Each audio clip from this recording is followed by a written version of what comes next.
On this episode of Why Watch That?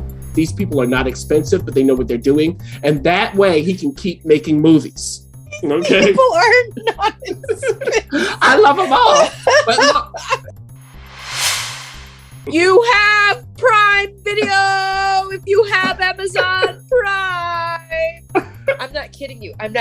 You sound like Faye Dunaway and Supergirl.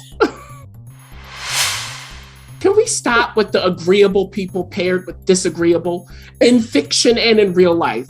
You do not believe in opposites attract? It's actually not agreeable. No, agreeable, disagreeable. No.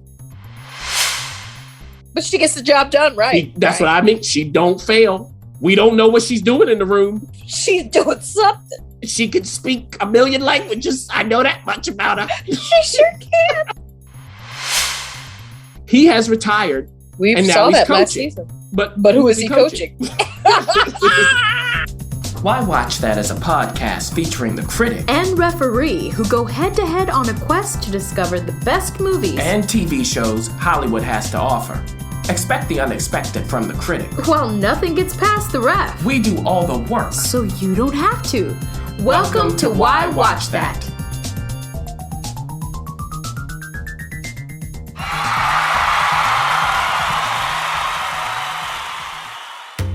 This episode of Why Watch That is supported by Entrepreneur Meal Plan. It helps leaders and professionals feed their bodies and businesses well. You know, critic, I got a chance to attend a wonderful event by EMP here in Los Angeles. And it was so amazing because Brandy Cochran was able to gather people from all sorts of walks of life. We were able to gather together, have real talk, and some real good food too. Mm-hmm. It was a hit. It's food for the soul and the body, which is so hard to find. So if you want to learn more about Entrepreneur Meal Plan, whether you're an entrepreneur or not, go to entrepreneurmealplan.com.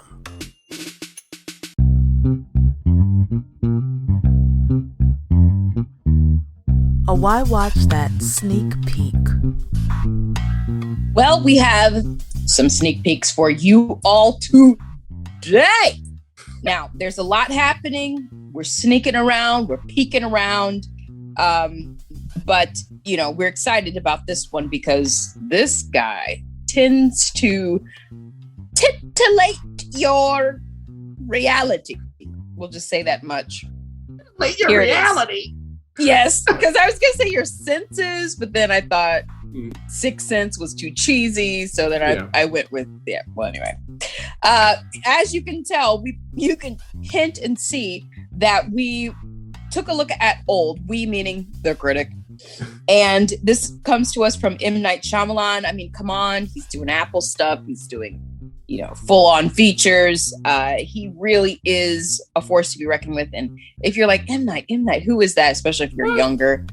Well, if we have some younger listeners, we don't want to judge, but this was the guy who brought us, like, his debut to the world was The Sixth Sense with Bruce Willis and co, and Toni Collette looking at that door. Haley Joel Osment. So I see dead people.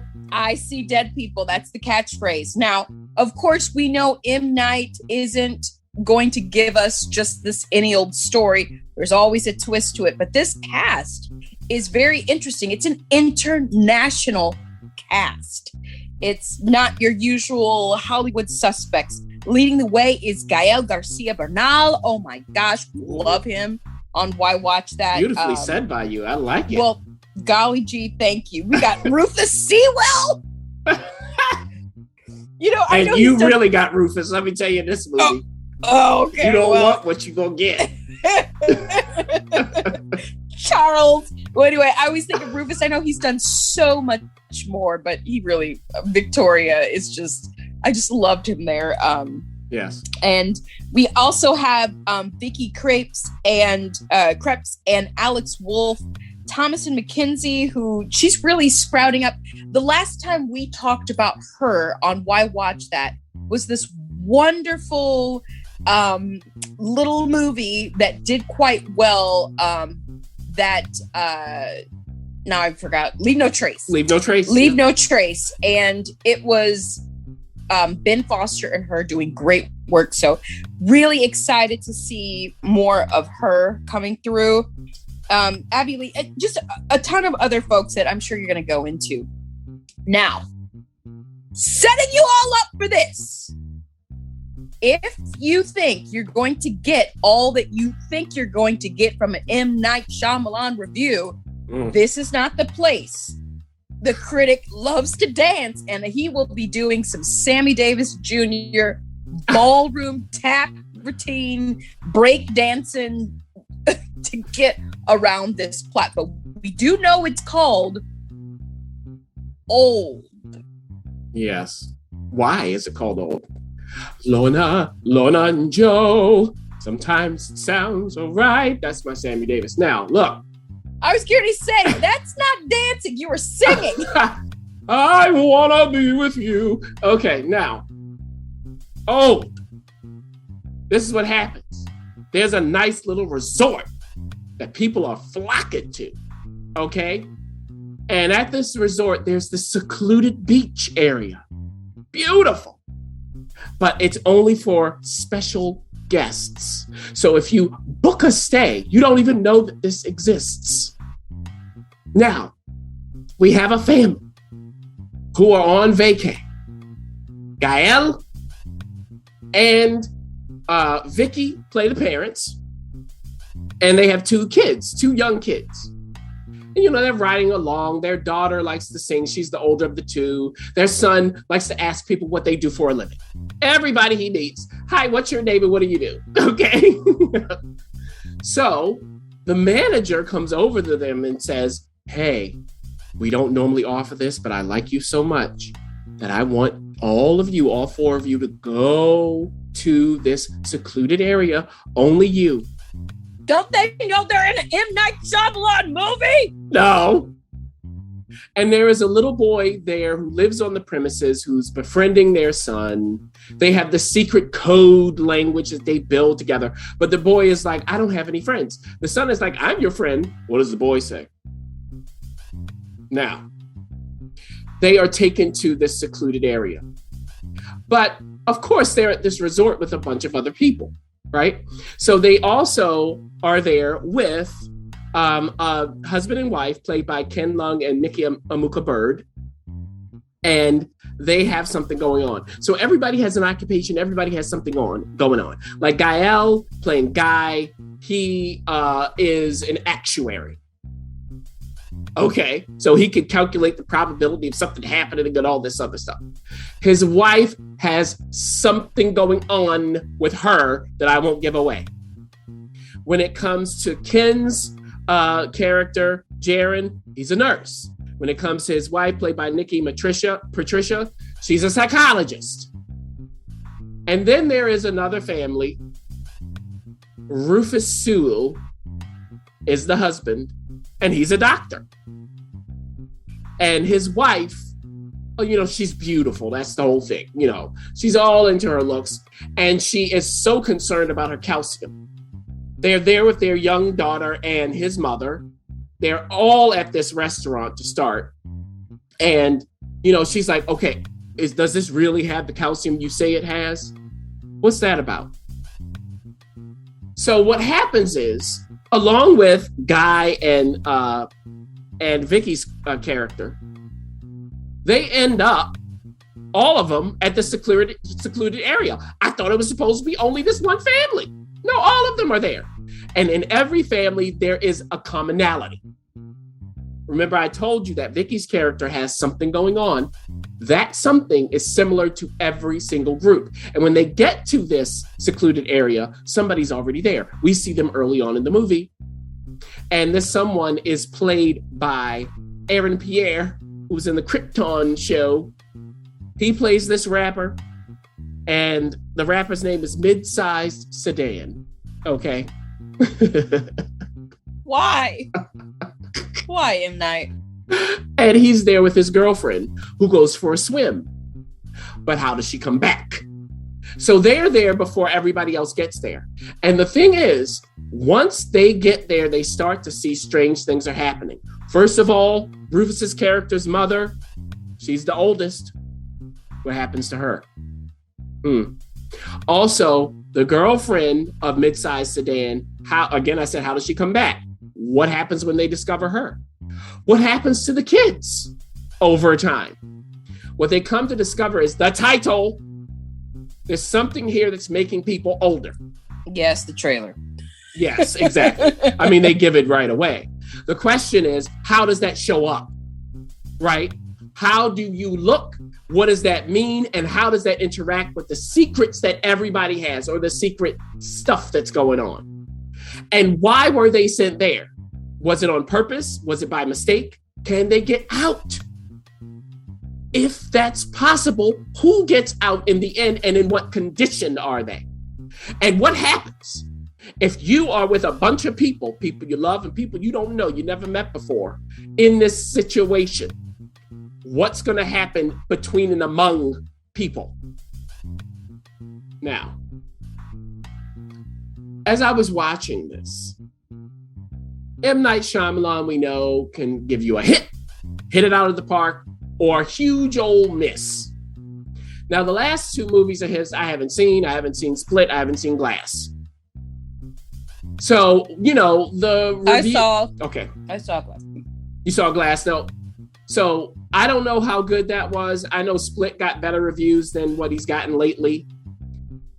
What I would say about Old is, watching it, none of it was surprising. Like, M. Night is using this whole pan camera thing where you don't really see what it's going to be. Like, the kids' voices start deepening. What do they look like? We don't see it. We know what they look like. They do these certain things. You know it's going to look like. You know what's going to happen. I don't know what the surprise is. There is no surprise. You can see it all coming. And that's the issue. Also, the writing, M. Night, brother. Because here's the thing. Either you deal with the topic in a more interesting manner, or you make it really campy. Because what I could see, Ref, is you get together with a bunch of friends. If you go into the theater, they're releasing this in theaters only at the moment. You go to the theater, you could be sitting there laughing at what they say. It could be that situation. Because even like Nikki's character, Patricia, the psychologist, she keeps saying something over and over again that could be hilarious, but they don't lean into it and the timing's not right. What I wanted watching it was more of, okay, how could they figure out how to use this aging to actually benefit them, not just harm? Because there's a glimmer of, this could actually be turned against its head. There wasn't enough of that. That to me was more interesting than what was given. So what I would say is, if you want to see this, if you're an M. Night Shyamalan head, of course you're going to go anyway. Or if you want to get together with a bunch of people and just kind of laugh at it and see what happens, okay, you're not going to be scared. You're probably not going to be that interested, but they do have an interesting cast. And what M. Night has figured out, and I'll give it to him, is lower your budget. That's why the cast is what it is. These people are not expensive, but they know what they're doing. And that way he can keep making movies. Okay. People are not. I love them all, but look, it's not like it's not like he had some Bruce Willis, exactly, Tony Collette, yeah, right, yeah. Lower the budget, and then you can keep making movies. I got it. Well, thank you for that. This releases wide in theaters on Friday. You can go and see it, but as the critic did his Sammy Davis. I mean, if you really were listening, you could hear his recommendation as to how to see it. But we're not going to stop here. We got some more sneaking to do. Well, we've got a couple sneak peeks for you on different mediums. Oh, well, kind of. Yes. On the same medium, but different ways of watching it. One, you could just watch. Do we have to shimmy our shoulders like you just did? Yes, you must shimmy it and whip the hair. No. We've got a movie to talk about, and then we also have a TV show that's returning to talk about. And both of these have such great cast. Let's just dive right in. On Amazon Prime. I know it's called Prime Video, but I'm calling it Amazon Prime. I feel like I have to say that. You have Prime Video if you have Amazon Prime. I'm not kidding you. You sound like Faye Dunaway and Supergirl. Supergirl. That is, it's crazy. It's crazy. I bet one of these days on air, I'm just gonna call a random family member and go, "Hey, did you see so and so?" And they'll go, "Oh no, I haven't seen it. Oh, it's on Amazon. Oh, I don't have that." Yeah, you do. You got Prime. Anyway, all that being said, you listeners know, so I don't have to fuss at you. This is a new movie called Jolt.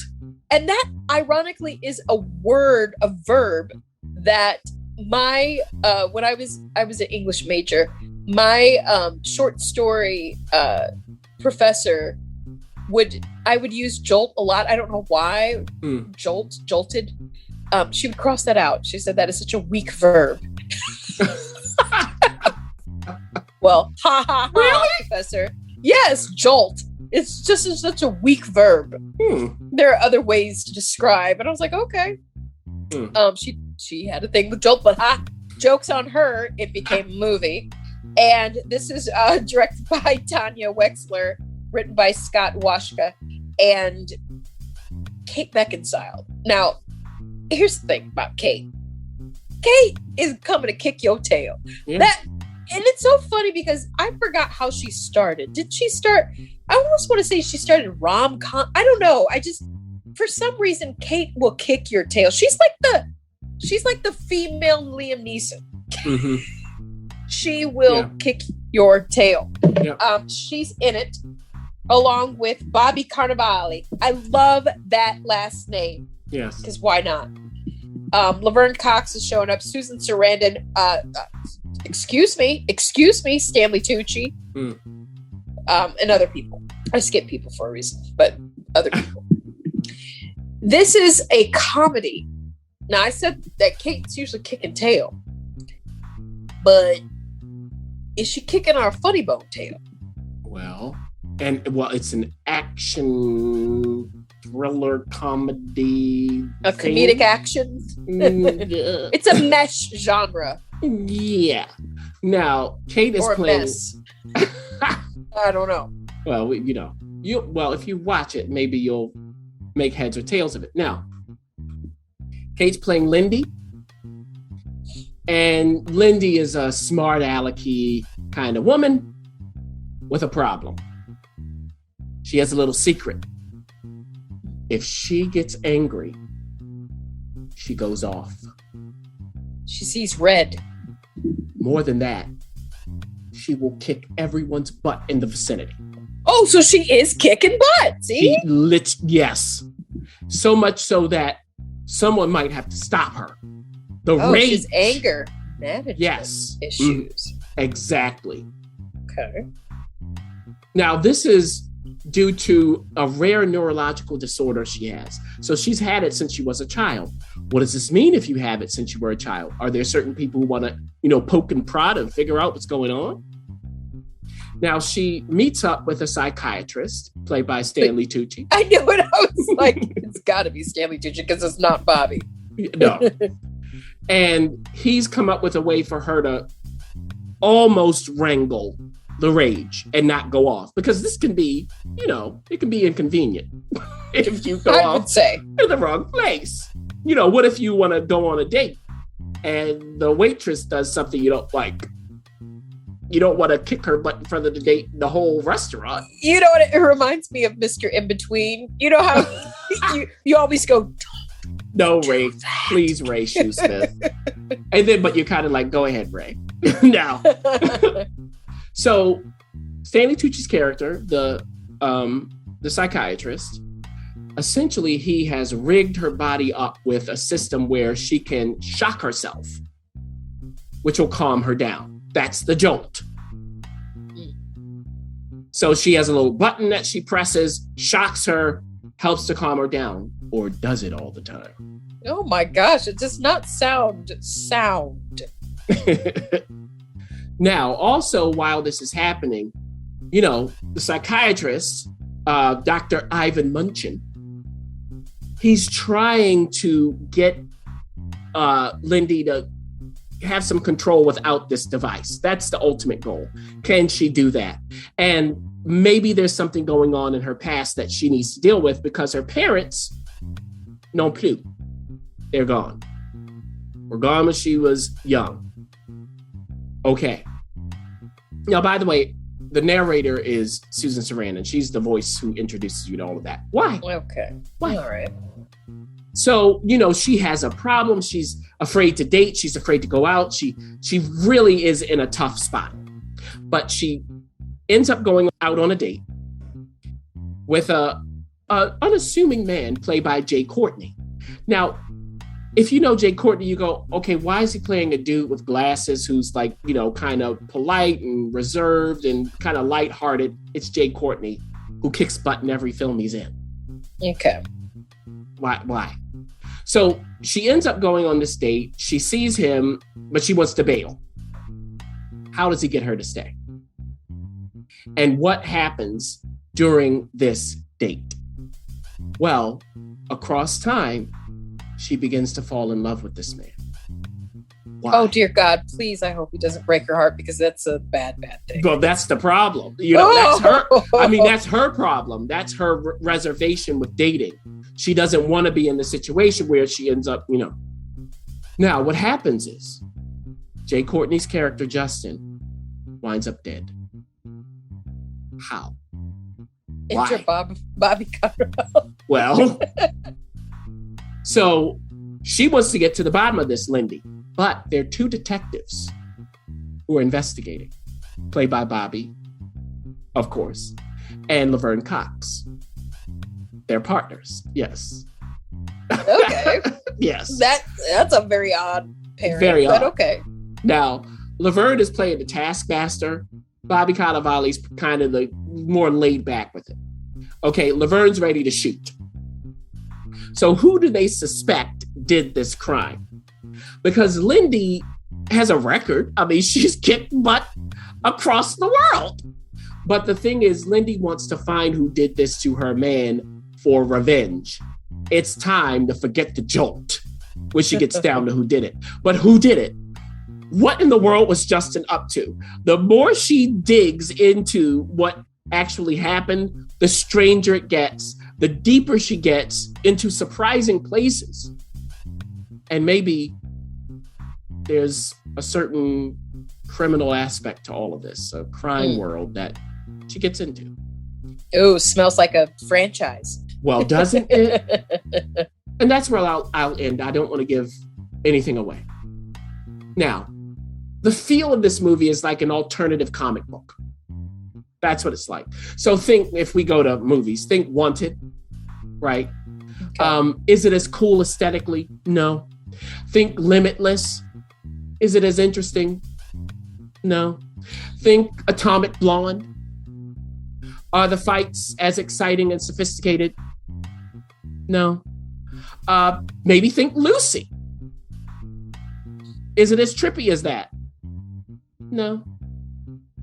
So it's all going to seem very familiar. The fights, the car chases, there's some almost shootouts. I don't even know if you call them a shootout. We almost get there. And then, of course, the smart alecky humor.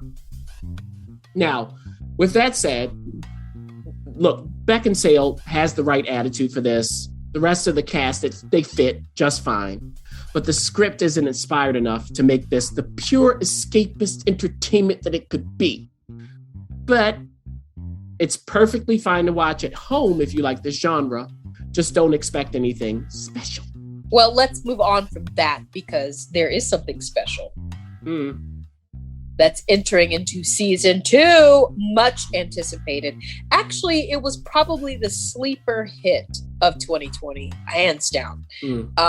Put Apple TV Plus, kept it on the map, right? You had the morning show. You got a lot. I mean, they were kicking it out, right? Yeah. Ted Lasso, this unassuming comedy spin-off of a character that was on ESPN or wherever it was. NBC Sports, yeah. NBC Sports.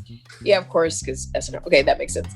But it was just very much, if you told someone the premise, you'd go, well, you know. And wait, it was in 2020, was it? Was it 2019? Can't remember when it came out, but it has been 2020. It has been long anticipated, and in fact, picked up multiple awards throughout, Golden Globes and things. Emmys are coming out, so we'll see what happens there. Season 2 starts on the 23rd. Now, there are 12 total episodes. The both of us have checked out multiple episodes already, about halfway there. But here's the biggest news. They've already renewed it for season 3. Yes. And that's not like Apple. That is not like Apple. Apple doesn't just go ahead. They like to test the waters. They found something in Ted Lasso. Question is, for season 2, are we going to like what they found? Oh. Is this the same show that we were exposed to and kept us warm and cuddly during the pandemic? Warm and cuddly? Yeah, like some warmed up apple cider. Now. Well, appropriately said for some of the seasonal changes that happened in season 2. A little bit of froth on the top. Now. Oh, yes. Of course, Jason Sudeikis plays Ted. In the second season, the football club, what we would call soccer, they've gone to a lower league, but they can't seem to win. They're not losing, but they're not winning. They keep tying and tying and tying. So what can he do to get this team out of its rut? Also, he still has his right-hand man next to him, Coach Beard. We love him. And Coach Beard has a relationship that, well, you'll see where that's going. She scares me. I'm sorry. Can we stop with the agreeable people paired with disagreeable in fiction and in real life? Stop. Anyway. Why? You do not believe in opposites attract? It's actually not agreeable. No, agreeable, disagreeable. No. Now. All right, relationship psychologist. I mean, it's good for the disagreeable. It's not good for the agreeable. That's the problem. The agreeable person, you know. Anyway, let me stop. Okay. So, but Coach Beard, I love Coach Beard. And he's still there. But we know joining them is the former Kit Man, Nathan Shelley. And Nathan Shelley is now a coach, and he is a coach. Oh, he gonna coach, especially if you were his former position. He gonna coach you, all right? Oh well. I was like, what is happening? Everybody, he will check you. Okay, y'all checked him for too long. Now it's his turn. That's right, Lavender Schmavender. So the three of them have to figure this out.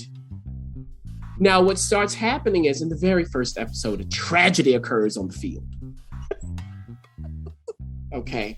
You won't see it. You won't coming. I mean, my goodness, how unfortunate. And one of the players, Mr. Rojas, just can't get over it. Is life football anymore? That's very well said. It's life football. Now, as a result, we know the now owner, Rebecca Welton, and her right-hand man now. So that is Leslie Higgins. Yes, Leslie Higgins. Well, they decide to bring in a new staff member, Sharon, a sports psychologist. Ooh, what? And when she comes in, you know, Ted does his thing. What's her response? Well. Does she see right through you? I don't know. But she has secrets. She lies. No, she doesn't have. No, she doesn't. Well, we don't know. Actually, we don't know. We don't know because she's cagey. She is cagey. And she never fails. But she gets the job done, right? That's what I mean. She don't fail. We don't know what she's doing in the room. She's doing something. She can speak a million languages. I know that much about her. She sure can. Okay. So she has a magic. Now, how does that make Ted feel? Uh-oh. And does this do anything for the club? Now, we also have some former team members who are in different places. We have Jamie Tart. And Jamie's no longer playing football at the start of this season. He's on reality TV, like a Big Brother sort of situation. Well, how does it go? That's the question. And you can imagine where he ends up. Yeah. There's also Roy Kent. Wait, I forgot he has a theme, you know. I don't remember. Yeah. Oh, yeah. He's gruffy Roy. Yes. He has retired from playing. We saw that last season. Yeah. Right. But who is he coaching? We won't tell you. Well, here's the thing, the same intensity he had on Are the you field. Kidding? He has as a I don't care if he's coaching a team for the Animal Planet. Those dogs and cats are going to play right. So you'll see. So you'll see that. And remember, he is now in a romantic relationship with Keely Jones, who is working with the team now, doing marketing. Mm-hmm. So what's that relationship like? Because remember, Keely was with Jamie. Yes, she was. That's true. That's true. In a certain episode, she gets caught looking at something on her phone. What is it? Complicated. So, okay. Now, the thing about Roy, though, is he could be a broadcaster. He has offers. Oh, Keely's like, why don't you do it? Why won't he do it? Now, when it comes to the front office, Rebecca and Leslie is really opening up in this season. He's a warm man, we come to find out. Okay. It was enjoyable to see him do that. And Rebecca, of course, is still looking for love. That deadbeat husband is gone. Thank God. And there's a new app on the prowl. Okay. And this new app, what it does is you connect with people without seeing them, without knowing who they are. It's just via words. Ooh. But is that enough? Because she does have somebody in her life who you'll see what that looks like. Okay. So that's where we are in season 2 without us giving it away. We have to let you watch and see. Yeah. And what I'll say, Ref, and then I'm interested in your take. What this show is to me is responsible sunshine. That's what it is. Yeah. But in season 2, it's season 2. The novelty is worn off. Uh-oh. So watching this, it's a sports show. We were talking about this, Ref, before we started recording. It's a sports show. Sports shows, sports movies, they must progress. You must have an antagonist that we're going to try to beat. We have to overcome. They cannot be stuck in the mud. You've got to continue the sport moving forward and not get lost in your characters. Now, based on what we've seen, that's how it feels. They're kind of just exploring without us going anywhere. We're in a morass. Now, it's a Ted Lasso morass. Yeah, I was going to say, but. Mm-hmm. Now, the thing about Ted, remember, I didn't get into his backstory. Remember what happened in season 1? What does that show up in season 2? That's my question to you. Yeah. Does it happen in season 2? You'll see. So this is what I would say, though, Ref. Watching this, I think this is best as a once per week thing, which they'll release that way. I wouldn't binge it. I would call it occasional viewing, just when you need a little bit of Ted Lasso in your life. Because the progress so far for us, what we've seen, isn't there. Well, I'll have to echo that. We talked about this as well. It felt like, and we watched the first 6 episodes, by the way, and we certainly did not give away any details so you can enjoy it. Right. But the first 6 episodes felt like your favorite British TV show doing a Christmas special. Yes. Like the Downton Abbey doing a Christmas special. Mm-hmm. Sherlock, Christmas special. All creatures great and small. Yes, Christmas special. Victoria, Christmas special. Yes. And those Christmas specials really are at one point, without giving it away, it literally was a Christmas special. Yes. I'll just say that. Mm-hmm. Literally. Literally. Well, yes. But Christmas specials are basically to tie you over from season to season. It's to give you responsible sunshine, a lift, and also to check in on the characters and see where they are. And that's the way I felt like the first 6 episodes did so far. It's just, we're checking in. There, like you said, I'm not going to go over all of that, but there is no real adversary. I mean, the psychologist was at first, and then we'll see how that ends up. And so I'm curious how they're going to lasso this show to get us back to the place where we feel like we got to kick somebody's butt. We need to band together or die trying, kick somebody's butt. Something doesn't even have to be a team. So I'll be eager to see it get back on its feet. I think it read its press a little bit, and but then again, it's Ted Lasso, and I just enjoy being these people. Yeah, but Roy Kent, I'm gonna tell you this. Roy Kent. He's the only one not playing. Like, he has an arc. We will tell you that. Yeah, he does. The show needs to match it.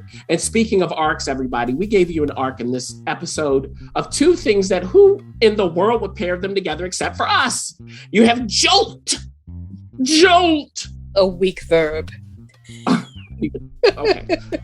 That throws me every time you say it. Anyway, Jolt on Amazon Prime. Check that. If you have Amazon Prime, you will have Jolt. Okay. It's called Prime Video, but it's there July 23rd. And Ted Lasso will come right back into our warm little hearts on the same day.